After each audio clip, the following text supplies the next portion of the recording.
نحمده ونصلي ونسلم على رسوله الكريم اما بعد فاعوذ بالله من الشيطان الرجيم بسم الله الرحمن الرحيم قد افلح من تزكى وذكر اسم ربه فصلى صدق الله العظيم ان الله وملائكته يصلون على النبي یا ایہا الذین آمنوا صلوا علیہ وسلموا تسلیما الصلاۃ والسلام علیک یا رسول اللہ وعلی آلک واصحابک یا حبیب اللہ الصلاۃ والسلام علیک یا شفیع المذنبین وعلی آلک واصحابک یا رحمۃ للعالمین الصلاۃ والسلام علیک یا سیدی یا رسول اللہ وعلی آلک واصحابک یا سیدی یا محمد الرسول اللہ صلی اللہ علیہ وآلہ وسلم۔ معزز و محترم سامعین، اللہ رب العزت کی حمد و ثناء اور اس کے پیارے محبوب رسول مکرم شفیع معظم جناب محمد مصطفیٰ احمد مجتبیٰ صلی اللہ تعالی علیہ وسلم کی بارگاہ میں نذرانہ عقیدت و محبت پیش کرنے کے بعد قرآن مجید فرقان حمید کی ایک آیت کریمہ تلاوت کرنے کی سعادت حاصل کی ہے۔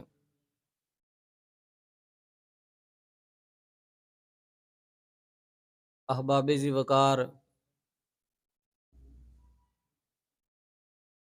بحیثیت مسلمان اللہ رب العزت نے چند عبادات کو ہمارے اوپر فرض قرار دیا ہے، جن میں سے ایک نماز ہے۔ نماز کا شمار ارکان اسلام میں سے ہوتا ہے۔ نبی رحمت صلی اللہ تعالی علیہ وسلم کے فرمان اقدس کا مفہوم ہے کہ اسلام کی بنیاد 5 چیزوں پر ہے۔ اس بات کی گواہی دینا کہ اللہ وحدہ لا شریک ہے اور محمد صلی اللہ علیہ وسلم اللہ کے بندے اور اس کے رسول ہیں، اور اس کے ساتھ نماز قائم کرنا، روزہ رکھنا، زکوٰۃ ادا کرنا اور حج کرنا۔ نماز ارکان اسلام میں سے ہے اور دن میں 5 مرتبہ ہر صاحب ایمان پر اس کی ادائیگی کو فرض قرار دیا گیا ہے۔ فرض ہونے کے ساتھ ساتھ ہم جب قرآن و سنت کا مطالعہ کرتے ہیں، قرآن مجید کی آیات کو پڑھتے ہیں اور رسالت مآب صلی اللہ تعالی علیہ وآلہ وسلم کے فرامین اقدس کو دیکھتے ہیں، تو نماز کی بہت زیادہ اہمیت، فضیلت اور اس کے انفرادی اور اجتماعی فوائد و ثمرات ہمارے سامنے آتے ہیں۔ نماز کی اہمیت کا اندازہ اس بات سے لگایا جا سکتا ہے کہ اللہ رب العزت نے اپنی کتاب مقدس قرآن مجید فرقان حمید کے ابتدائی آیات میں ہی نماز قائم کرنے والوں کی تعریف فرمائی۔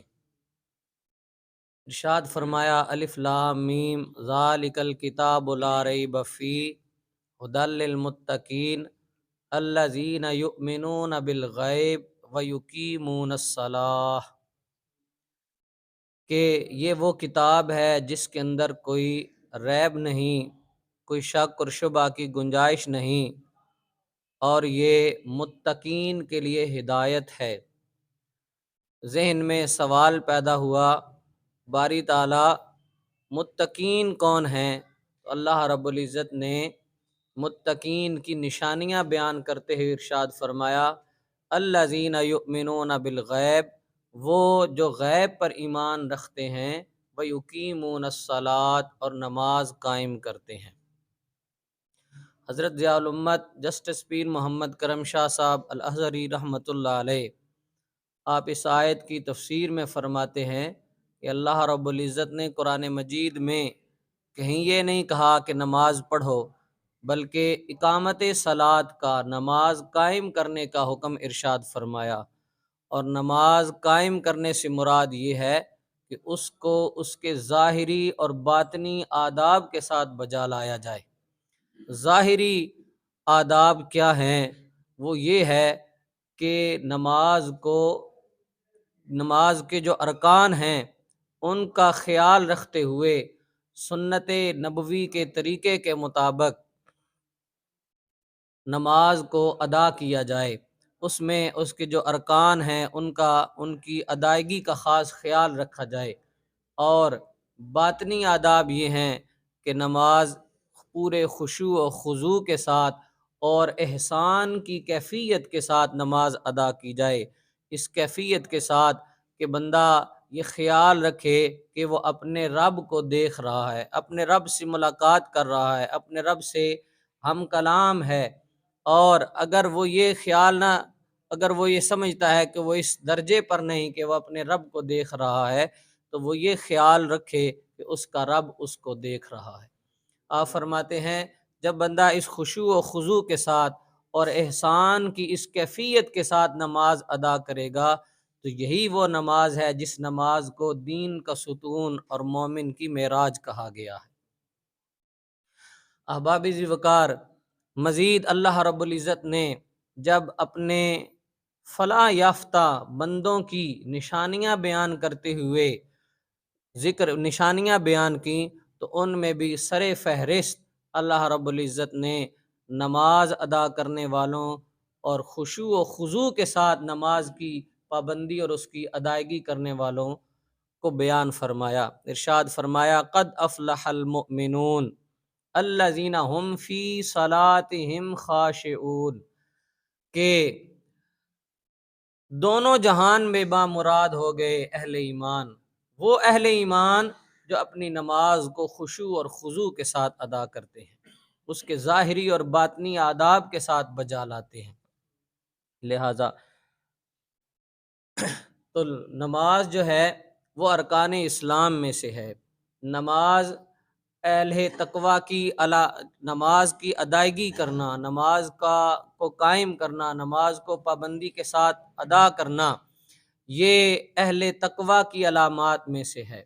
اور نماز کی حفاظت کرنا، نماز کو خشوع و خضوع کے ساتھ، عجز و نیاز کے ساتھ ادا کرنا، یہ فلاح یافتہ مومنین کی نشانی ہے۔ احباب ذی وقار، جب ہم اس خوبصورت عبادت کی غرض و غایت اور مقاصد پر اور اس کے فوائد و ثمرات پر غور کرتے ہیں، تو ہمارے سامنے اس کے بے شمار فوائد، ثمرات اور مقاصد سامنے آتے ہیں۔ نماز کا ایک مقصد یہ ہے کہ انسان کو اپنے رب کی یاد رہے، وہ اپنے رب سے غافل نہ ہو۔ اللہ رب العزت نے جب کوہ طور پر حضرت موسیٰ علیہ السلام کی اللہ رب العزت کے ساتھ پہلی مجلس ہوئی، جب آپ پہلی مرتبہ اپنے رب کے ساتھ ہم کلام ہوئے، تو اس وقت اللہ رب العزت نے اپنے پیارے پیغمبر حضرت موسیٰ علیہ السلام سے جو کلام فرمایا، اللہ رب العزت نے اس کلام کو اپنے پاک کلام قرآن مجید کے سینے میں محفوظ فرمایا۔ اس کا ایک جملہ یہ ہے، اللہ رب العزت نے حضرت موسیٰ علیہ السلام سے مخاطب ہو کر ارشاد فرمایا، اقم الصلاۃ لذکری، نماز قائم کرو مجھے یاد کرنے کے لیے۔ گویا نماز کا مقصد اقامت صلات کا مقصد اپنے رب کی یاد ہے، تاکہ وہ دن میں 5 مرتبہ بار بار اپنے رب کی بارگاہ میں حاضر ہوتا رہے، اس کی بارگاہ میں عجز و نیاز کے ساتھ پیش ہوتا رہے، اپنی جبین نیاز کو اس کی بارگاہ میں جھکاتا رہے، تاکہ اس کا قلب و باطن اور روح اس کی یاد سے سرشار رہے اور وہ کسی لمحے بھی اپنے رب سے غافل نہ ہو۔ حضرت ضیاء الامت رحمۃ اللہ علیہ آپ فرماتے ہیں اس آیت کا ایک مفہوم تو یہ ہے کہ تو نماز قائم کر، نماز کو ادا کر، تاکہ تو میری یاد کی لذت سے لطف اندوز ہوتا رہے۔ اور ایک مفہوم یہ ہے کہ تو نماز میں میری حمد و تحمید کر، مجھے یاد کر، میری تسبیح و تحلیل کر، تاکہ اور مجھے یاد کر تاکہ میں تمہیں یاد کروں۔ اور آپ فرماتے ہیں اس کی تائید اللہ رب العزت کے ایک اور فرمان فَاذْكُرُونِي أَذْكُرْكُمْ سے ہوتی ہے کہ تو مجھے یاد کر، میں تمہیں یاد کروں گا۔ تو گویا نماز کی اقامت کا، نماز کو قائم کرنے کا اور نماز کو ادا کرنے کا ایک مقصد یہ ہے کہ بندہ اس کی یاد کی جو لذت ہے اس سے نہ صرف لطف اندوز ہوتا رہے، بلکہ جب وہ اپنے رب کو یاد کرے گا تو اس کا رب اسے یاد کرتا چلا جائے گا۔ احباب ذی وقار، نماز کا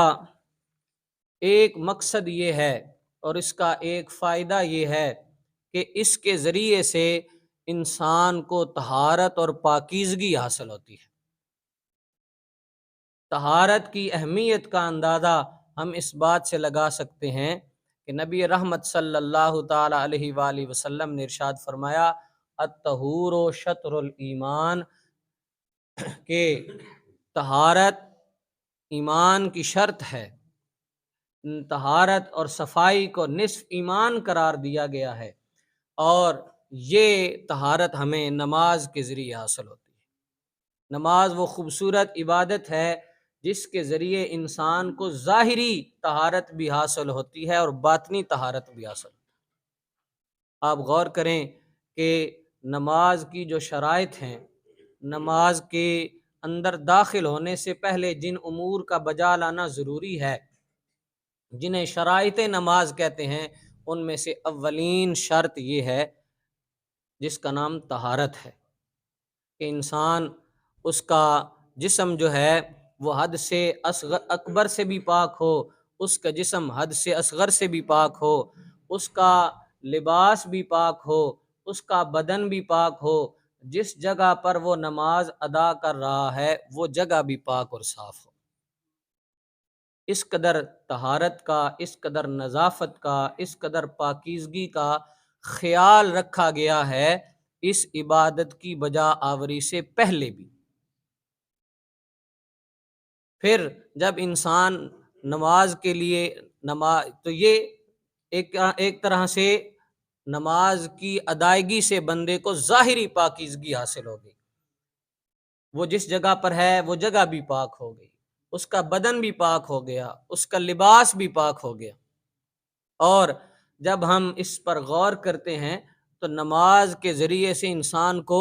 باطنی پاکیزگی بھی حاصل ہوتی ہے، اس کے گناہ معاف ہوتے ہیں، اس کی روح پاک اور صاف ہوتی چلی جاتی ہے، اس کے باطن کا تزکیہ ہوتا چلا جاتا ہے، اس کے باطن کی صفائی ہوتی چلی جاتی ہے۔ اس طرح وہ اپنے رب کی بارگاہ میں قربت کی منزلیں طے کرتا ہے، اور یہ سلسلہ ابھی وہ نماز کی جب تیاری کرتا ہے، وضو شروع کرتا ہے، اس سے ہی شروع ہو جاتا ہے۔ نبی رحمت صلی اللہ تعالی علیہ وآلہ وسلم کا فرمان اقدس ہے، جس نے وضو کیا اور اچھی طرح وضو کیا، خرجت خطایاہ من جسدہ، اس کے جسم سے جو گناہ ہوئے ہیں وہ دھلتے چلے جاتے ہیں، نکلتے چلے جاتے ہیں، حتی تخرج من تحت اظفارہ، یہاں تک کہ اس کے ناخنوں کے نیچے بھی جو گناہ کے اثرات ہیں وہ بھی دھلتے چلے جاتے ہیں۔ ایک اور حدیث پاک میں حضور صلی اللہ علیہ وسلم نے ارشاد فرمایا، جب بندہ وضو کرتا ہے، اچھے طریقے سے وضو کرتا ہے، تو اس وضو کی برکت سے اس کے کانوں کے گناہ دھلتے چلے جاتے ہیں، اس کی آنکھوں کے جو اس سے گناہ ہوئے وہ دھل جاتے ہیں، اور اس کے ہاتھوں سے جو گناہ ہوئے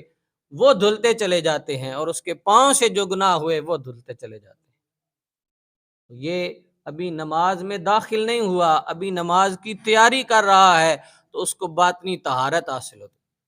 اور صرف یہ گناہ معاف نہیں ہوتے، بلکہ اس کے وضو کے اعضاء کو ایک نور نصیب ہونا شروع ہو جاتا ہے، جو قیامت کے دن ظاہر ہوگا۔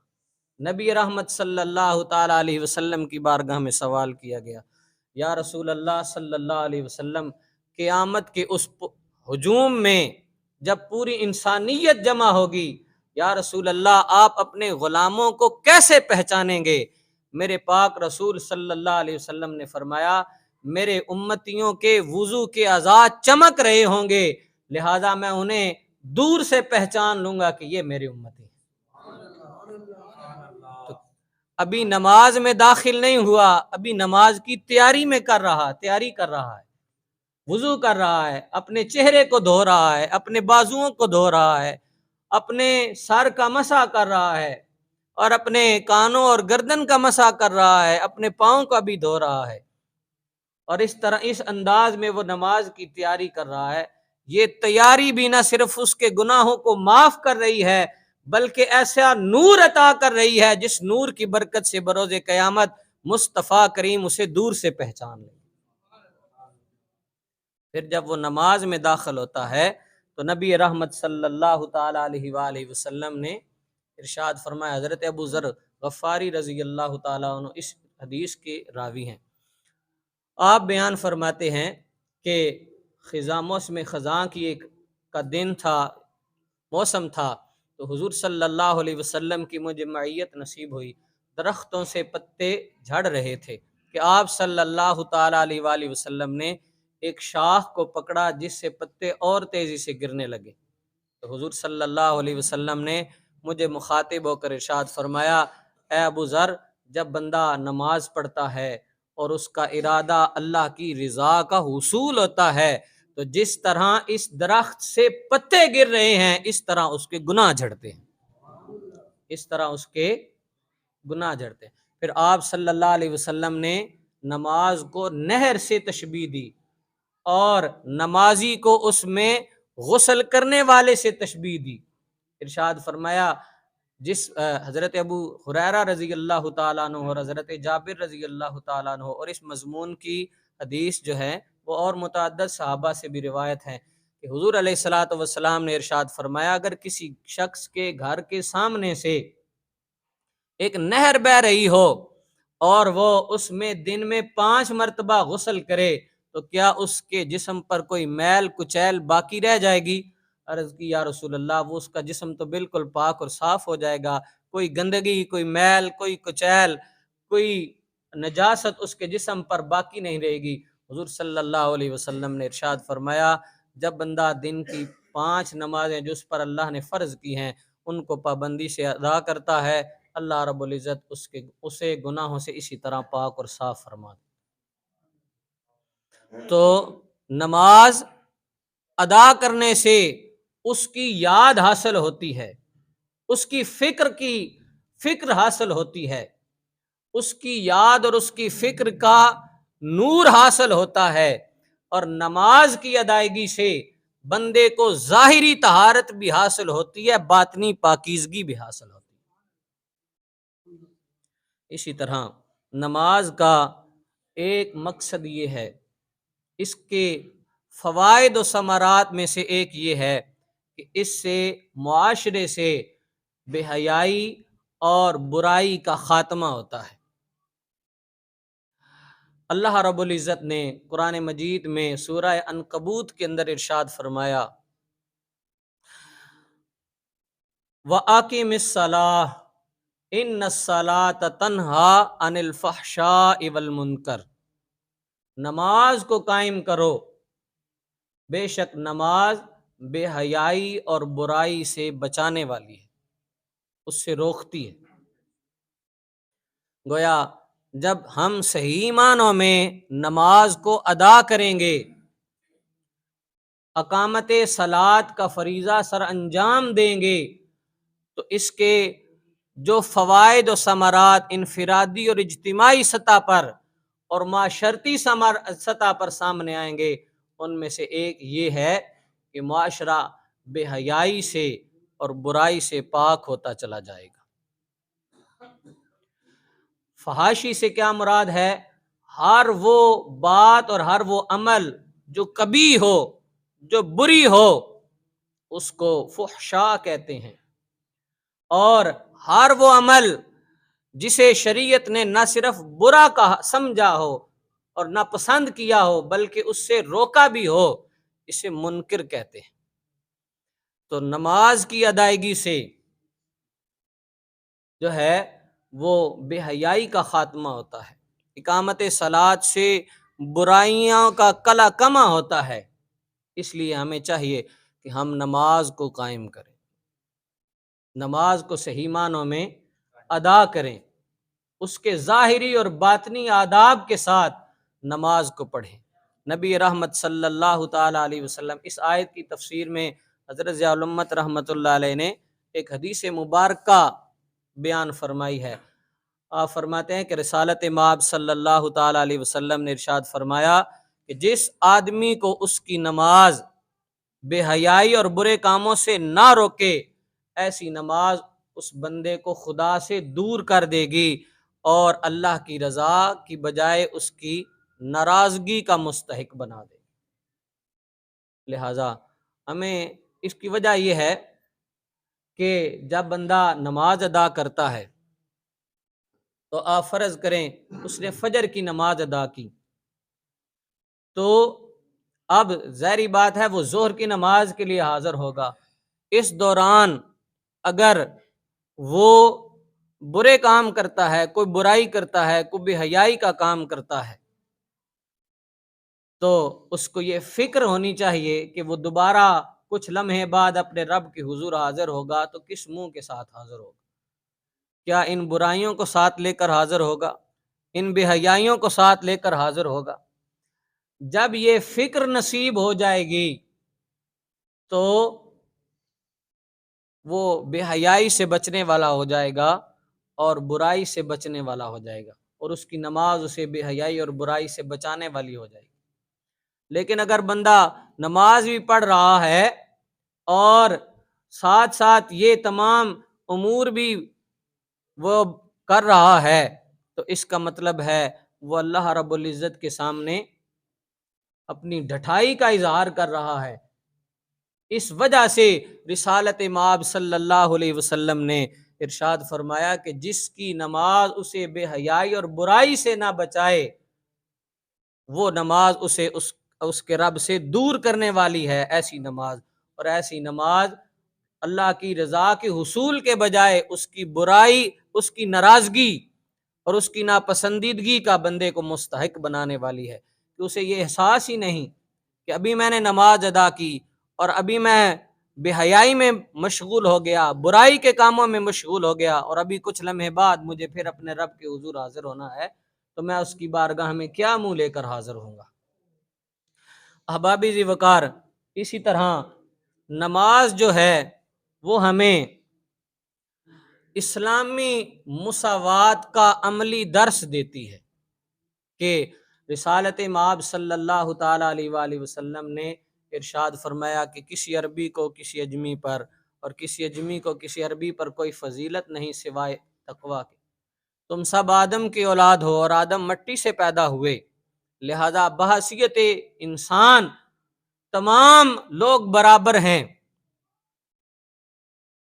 تو یہ جو اسلامی مساوات کا درس اسلام نے پیش کیا، ایک فکر پیش کی، اس کا عملی اظہار نماز کے اندر ہوتا ہے، جماعت کے اندر ہوتا ہے، چاہے وہ 5 وقتہ نمازوں کی جماعت ہو، چاہے وہ عیدین کا اجتماع ہو، یا وہ حج کے موقع پر اجتماع ہو۔ اسلامی مساوات کا یہ عملی درس ہمیں وہاں پر ملتا ہے کہ بڑا چھوٹا، امیر غریب، حاکم اور محکوم سب ایک صف میں کھڑے ہو کر اپنے رب کے حضور حاضر ہوتے ہیں۔ اسی خوبصورت تصور کو اقبال نے کہا تھا کہ ایک ہی صف میں کھڑے ہو گئے محمود و ایاز، نہ کوئی بندہ رہا نہ بندہ نواز، کہ سب حاکم محکوم امیر غریب دولت مند اور کم دولت والا سب اللہ رب العزت کی حضور ایک صف میں ایک امام کے پیچھے کھڑے ہو کر حاضر ہو گئے۔ تو وہ جو فکر مساوات کی، برابری کی اسلام نے پیش کی تھی، نماز اس کی عملی صورت پیش کر رہا ہے۔ لہذا نماز سے ہمیں جو ہے مساوات کا عملی درس ملتا ہے۔ اس کے ساتھ ساتھ نماز ہمیں پابندی وقت سکھاتی ہے، اللہ رب العزت کی اطاعت اور فرما برداری اور اس کے قوانین کی پابندی جو ہے وہ سکھاتی ہے۔ اللہ رب العزت نے سورہ النساء کے اندر ارشاد فرمایا، ان المؤمنین ان الصلاۃ کانت علی المؤمنین کتابا موقوتا، کہ بے شک مومنین پر نماز مقررہ اوقات میں فرض کی گئی ہے۔ حضرت ضیاء الامت رحمۃ اللہ علیہ فرماتے ہیں کہ اس آیت میں نماز کی دو خصوصیات بیان کی گئی، ایک کتاباً یعنی فرض کی گئی ہے کہ یہ نماز رب کائنات کی طرف سے بندے پر فرض کی گئی ہے، لہذا اس کی اب اس کی ادائیگی میں اس کی اپنی ذاتی خواہش اور مرضی کی کوئی حیثیت نہیں کہ جب جی چاہے پڑھ لیا اور جب جی چاہا نہ پڑھا، فرض کر دی گئی ہے۔ اور دوسرا کتابم موقوتا، مقررہ اوقات میں، اور اوقات بھی اللہ رب العزت کی طرف سے مقرر کر دیے گئے ہیں۔ نماز فرض ہے اور اوقات فرض ہیں، لہذا اس کی ادائیگی میں بندے کی ذاتی خواہش اور طبیعت اور اس کے رجحان کی کوئی حیثیت نہیں ہے۔ فرض کی گئی ہے لہذا پڑھنی ہے، اور جس وقت میں فرض کی گئی ہے اسی وقت میں پڑھنی ہے۔ یہ نہیں کہ جب جی چاہا اس وقت پڑھ لی اور جب جی چاہا نہ پڑھا، اور جب جی چاہا دو تین اکٹھی پڑھ لی اور جب جی چاہا نہ پڑھی، تو یہ نہیں ہے۔ تو اس سے ہمیں ایک تو اپنے اوقات کی پابندی کا درس ملتا ہے، پابندی وقت کا درس ملتا ہے، اور اس کے ساتھ ساتھ اطاعت الہی اور قوانین خداوندی کی پابندی اور اطاعت و اتباع کا درس ملتا ہے۔ اور اس کے ساتھ ساتھ ہمیں نظم و ضبط اور نظم و نسق کا درس ملتا ہے کہ نماز کی درستگی کے لیے ایک چیز جو فقہا نے بیان کی ہے وہ تعدیل ارکان ہے، یعنی نماز کو صحیح ارکان کو صحیح ادا کرنا۔ جو نماز کے ارکان ہیں ان کو تعدیل کے ساتھ بجا لانا، اعتدال کے ساتھ بجا لانا۔ رسالت مآب صلی اللہ علیہ وسلم نے ایک حدیث مبارکہ میں جسے حضرت ابو قتادہ رضی اللہ تعالیٰ عنہ آپ نے روایت کیا، ارشاد فرمایا کہ چوروں میں چوری کے اعتبار سے برا وہ ہے جو نماز میں چوری کرے، جو نماز میں چوری کرے۔ صحابہ نے عرض کیا رسول اللہ صلی اللہ علیہ وسلم نماز میں چوری کیا ہے؟ تو حضور علیہ الصلوۃ والسلام نے ارشاد فرمایا جو اس کا رکوع اور سجود صحیح طور پر اور مکمل طور پر ادا نہیں کرتا۔ تو ہم دیکھتے ہیں کہ بعض دوست نماز پڑھنے کے لیے تشریف لاتے ہیں، لیکن وہ رکوع اور سجود اور رکوع سے اٹھ کر پھر جب سجدے میں جانا تھا، رکوع سے کھڑا ہونا، پھر سجدے میں جانا، اور پھر دونوں سجدوں کے درمیان جو جلسہ کیا جاتا ہے، بیٹھا جاتا ہے، تو یہ تمام چیزیں ان میں ان کو صحیح طریقے سے ادا نہیں کرتے۔ تو ایسے شخص کو حضور علیہ الصلوۃ والسلام نے نماز کا چور قرار دیا ہے۔ لہذا ہمیں نماز کی ادائیگی جو ہے وہ اس کے ارکان کی تعدیل کا خیال رکھتے ہوئے ادا کرنا چاہیے، تعدیل ارکان کے ساتھ نماز کو ادا کرنا چاہیے۔ تو نماز جو ہے وہ ہمیں اللہ رب العزت کی یاد دلاتی ہے۔ نماز کے ذریعے ہمیں ظاہری پاکیزگی بھی حاصل ہوتی ہے، نماز کے ذریعے ہمیں باطنی پاکیزگی بھی حاصل ہوتی ہے۔ اسی طرح جب نماز کو اس کے ظاہری اور باطنی آداب کے ساتھ قائم کیا جائے گا اور اس پر مداومت اختیار کی جائے گی تو اس سے معاشرے کو بے حیائی اور برائی سے نجات ملے گی۔ اور نماز جو ہے وہ اسلام نے جو مساوات کی ایک فکر دی ہے اس کا نہ صرف عملی اظہار کرتی ہے بلکہ اس کا عملی درس بھی پیش کرتی ہے۔ نماز سے ہمیں اللہ رب العزت کے احکامات کی اور اس کے قوانین کی پابندی کا درس ملتا ہے، اطاعت الہی کا درس ملتا ہے۔ اس کے ساتھ ساتھ ہمیں پابندی وقت کا اور اپنی زندگی میں نظم و ضبط اور نظم و نسق پیدا کرنے کا درس ملتا ہے۔ اور آخری چیز عرض کر کے میں گفتگو ختم کرتا ہوں، نماز کے ساتھ ہمیں خوش لباسی کا بھی درس ملتا ہے۔ نماز کے ذریعے ہمیں خوش لباسی کا، اچھے کپڑے پہننے کا، صاف ستھرے کپڑے پہننے کا، خوش لباسی کا بھی درس ملتا ہے۔ نبی رحمت صلی اللہ، میں اختصار کے ساتھ عرض کر رہا ہوں، نبی اللہ رب العزت نے سورہ اعراف کے اندر ارشاد فرمایا، یا بنی آدم خذوا زینتکم عند کل مسجد، اے آدم کی اولاد زینت اختیار کیا کرو، خذوا زینتکم عند کل مسجد، پہن لیا کرو۔ حضرت ضیاء الامت نے اس کا ترجمہ کیا ہے، پہن لیا کرو نیا لباس ہر نماز کے وقت، ہر نماز۔ تو اس آیت سے ہمیں جو نماز کی شرائط ہیں، ستر عورت جسے کہتے ہیں، وہ بھی ثابت ہوتی ہے، اور اس کے ساتھ ساتھ خوش لباسی کا بھی ہمیں درس ملتا ہے۔ لہٰذا کہ اور اسی آیت کی تفسیر میں ایک حدیث مبارکہ حضرت ضیاء الامت نے نقل فرمائی کہ حضور حضرت سیدہ عائشہ صدیقہ رضی اللہ تعالی عنہا آپ بیان فرماتی ہیں کہ حضور صلی اللہ علیہ وسلم سے ملاقات کے لیے چند لوگ آئے تو آپ صلی اللہ تعالی علیہ وسلم اٹھے، اپنے بالوں میں اور داڑھی مبارک میں کنگھی کی، اپنے لباس کو درست کیا اور پھر سر پر امامہ سجایا، اور جب نکلنے لگے تو آپ صلی اللہ علیہ وسلم سے حضرت عائشہ مخاطب ہوئیں اور عرض کی، یا رسول اللہ کیا آپ بھی ایسا کرتے ہیں؟ تو حضور صلی اللہ تعالی علیہ وسلم نے ارشاد فرمایا، تم میں سے جب بھی کوئی شخص اپنے بھائی سے ملنے کے لیے نکلے تو اسے چاہیے کہ وہ خوش لباس ہو کر نکلے، اس لیے کہ اللہ خوبصورت ہے اور وہ خوبصورتی کو پسند کرتا ہے۔ اس لیے نماز کی شرائط میں جو طہارت ہے اس میں یہ بھی ہے کہ لباس بھی پاک اور صاف ہو۔ تو احبابی ذی وقار، نماز کے یہ خوبصورت، نماز فرض تو ہے ہی، وہ ہم نے پڑھنی ہی ہے، وہ نہ آپ پر کوئی دین ہے نہ خدا پر کوئی دین ہے،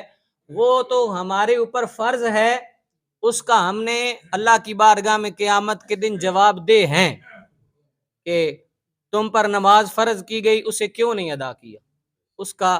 کہا جاتا ہے کہ سب سے پہلا سوال نماز کے بارے میں ہوگا، لیکن اس کے یہ خوبصورت فوائد و ثمرات ہیں کہ جب ہم نماز کو اس کے ظاہری اور باطنی آداب کے ساتھ ادا کریں گے تو انسان کو ذاتی طور پر اور ہمیں اجتماعی اور معاشرتی طور پر بھی یہ خوبصورت فوائد و ثمرات حاصل ہوں گے۔ اللہ رب العزت کی بارگاہ میں دعا ہے کہ وہ ہمیں نماز کو اس کے ظاہری اور باطنی آداب کے ساتھ مداومت کے ساتھ قائم کرنے کی توفیق عطا فرمائے۔ وما علینا الا البلاغ۔